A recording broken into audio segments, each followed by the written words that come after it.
In today's episode, discover how the decline of cash is reshaping bar operations forever. Learn why your POS system might be costing you more than you think, and master simple strategies to maintain profitability in our new cashless world. Hello, and welcome to the Bar Business Podcast, where we help bar owners increase profits, attract loyal guests, and simplify operations so you can avoid burnout and finally enjoy your life outside of your bar. I'm your host, Chris Schneider, the Bar Business Coach. Before we get started, a quick thank you to our sponsors, Spot On, who provide a great modern POS solution for the bar and restaurant industry, and Starfish, who use AI to turn your books into actionable steps to increase profits. Today, we're diving into the critical shift happening in bars across the country as cash payments continue to decline, exploring the technology needed to adapt, and sharing strategies to maintain strong profit margins. So, something we've seen over the last 5 years post COVID is a rapid decline in the amount of cash getting used in most markets. Now, what's interesting is in major cities, in larger markets, we've been cashless for years. But what we're really starting to see is that this is now getting the smaller markets, the small towns, the more rural areas, places where still cash was very prevalent a few years ago. We're starting to see a rapid decline in cash in those areas as well. So this isn't a blip. This isn't a thing that happened and is going away.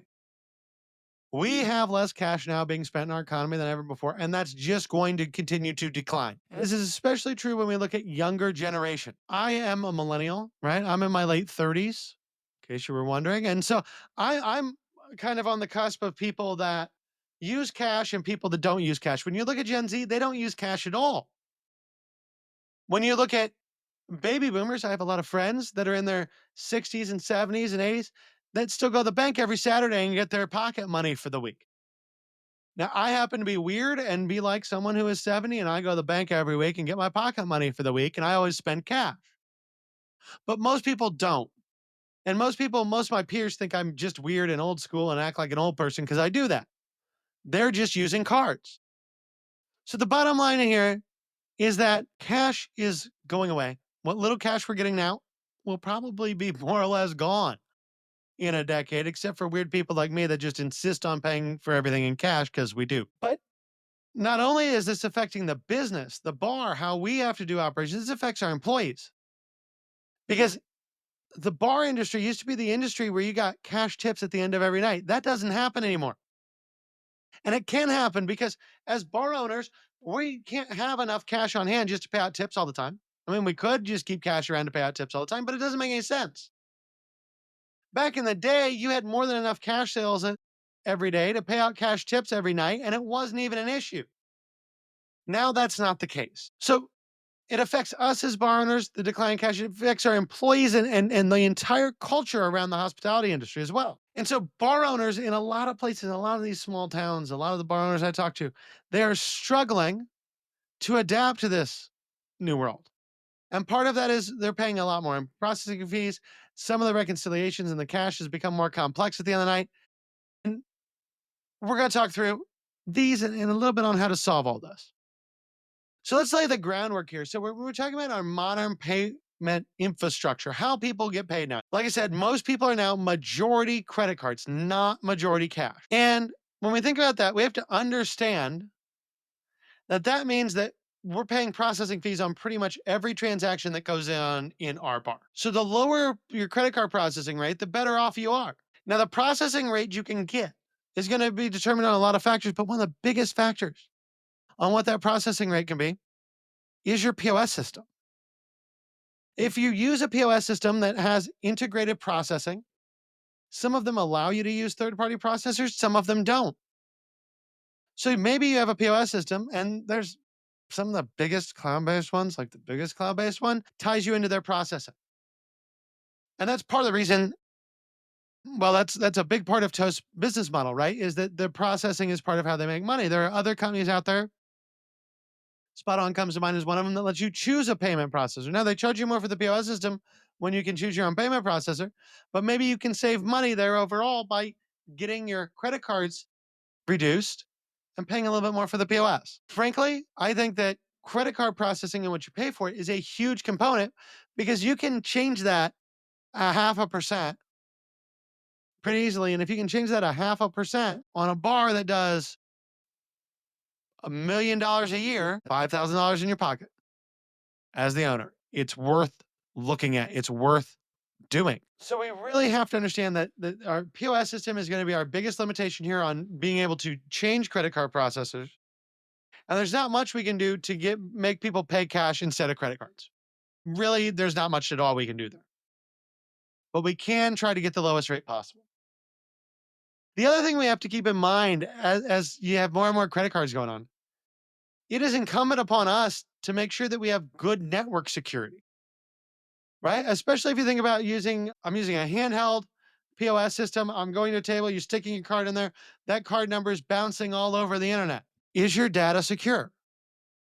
And for most parts, we don't think about, is the data secure? But we really should, because we have people's credit card numbers. We have vital information there that is valuable to criminals.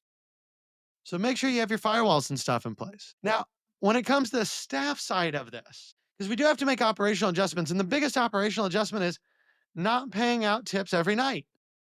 Like I said, it's impractical to pay out tips every night when you don't have the cash coming in to do it. So that means now you're paying your tips, your credit card tips are getting paid out on paychecks.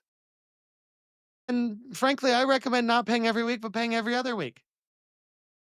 And there's a whole host of reasons for that, and that's for a different episode. But if you're paying your employees every other week and all their credit card tips are going there, that's a huge cultural change. There's a huge difference for them compared to getting cash at the end of every night. And frankly, it's going to change who works in this industry a little bit. It makes this more normal in the way, right? Most people only get paid every other week. So it's not weird. It's not different than the rest of the world, but it's way different than what people are used to. And I know with my small town servers and some of my small town clients, we've had to have this conversation. It's been difficult for people because they want that cash every day, and we're not doing that anymore. Now, the big thing here, though, is that means that the cash handling procedures for your team and for you as the owner actually get simplified, because you're not bringing cash in, paying cash out. Not all that's happening. You're just getting paid cash based on what your POS says for the cash that the servers owe you for what they sold that night. So it makes your life easier in that regard. But again, you have to get your team on board with getting their tips every week or every other week on their paycheck and not cash every night. That is the hardest part here. And that can take a lot of change management and a lot of basically just making people understand what I'm saying. That's how I've always done it when I've had to have this conversation. We get less cash. Less cash means X, Y, and Z. That means we have to do business this way. Sorry, it sucks. Now, a few final notes for you. Think about the financial impact here, right? Obviously, if we're more cash or less cash and more credit cards, that means more of what we sell as credit card fees apply, right? That's roughly 3%, give or take, 2.5%, 3%. Depends on the type of card, depends on your credit card processor, depends on a lot of things, but 2.5%, 3% is pretty much what you're paying them. So either you need to adjust all your prices up 2.5%, 3% to account for that, or you can pass on that credit card fee to your guests. I know some POS companies make that very easy to do. I am not at all a fan of doing that. I hate adding fees to customer checks at the end. As a matter of fact, I'm so old school, and I know people don't do it this way. I'm a fan of, I tell you it's $5, it's $5. That includes all the taxes, all the fees, all everything. It's just $5. If something costs $5, it's $5. But regardless of how you do it, you need to make sure that your prices are working for the system you have set up. You need to make sure that you have ways to monitor that digital cash flow, those credit card receivables that you have, that you're getting paid those, and actually work those out in your bookkeeping every week to make sure that you're getting the money you're supposed to. And if you do those things, you can maintain your profit margins. Because the bottom line here is the shift to cashless payments presents challenges and potentially some opportunities. But by implementing technology properly, adjusting your operations, and most importantly, effective team change management when it comes to switching people from you get cash tips at the end of every night to you don't get cash tips, you get credit card tips on your paycheck, you can create a seamless experience that protects your bottom line, satisfies your team and your guests.